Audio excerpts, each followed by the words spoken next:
Hello, what's up mga ka-chicken? Good morning. Regarding to sa sa nagtatanong sa akin kung minimum rate ba yung pamboy. So ito yung isasagot ko sa iyo. Isipin ko muna kung ano kasi nagtatanong pa ako dun sa mga mga pampatindan. Ano ba yung processing sa kanila pagiging isang pampatindan. So yun na nga,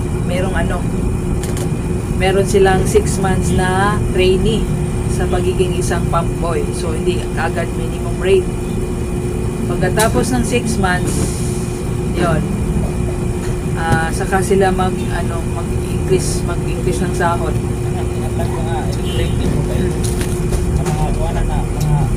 Kaya easy lang naman yung trabaho sa pagiging pump boy.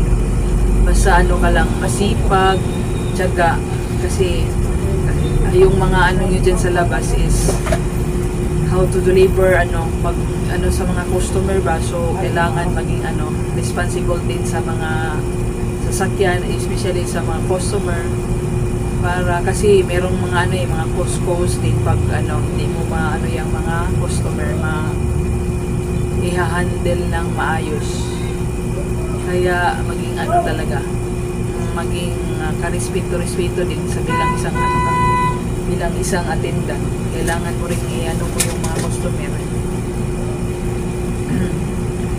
At saka yun na nga, ko sa iyo yung pagkatapos ng trainee mo sa 6 months, dito lang yan sa amin sa Cebu. Yun, mag-increase na yung sahod mo, maging minimum rate ka na sa pag mo.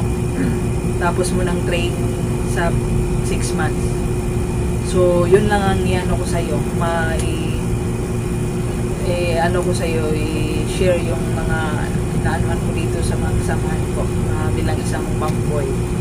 So, yun lang. At saka kung man yung gusto mo, magiging attendant ka man or pump boy, basta lang, sipag, tiyaga, at saka marunong ka makisama sa lahat-lahat para yung trabaho mo is maging smooth lang, maganda yung takbo.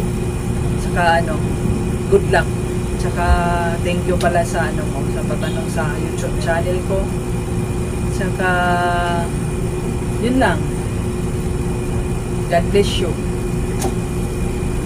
Sa hindi pa nakapag-subscribe sa aking YouTube channel, just click the tiny bell button and mag-subscribe na mga ka-chicken.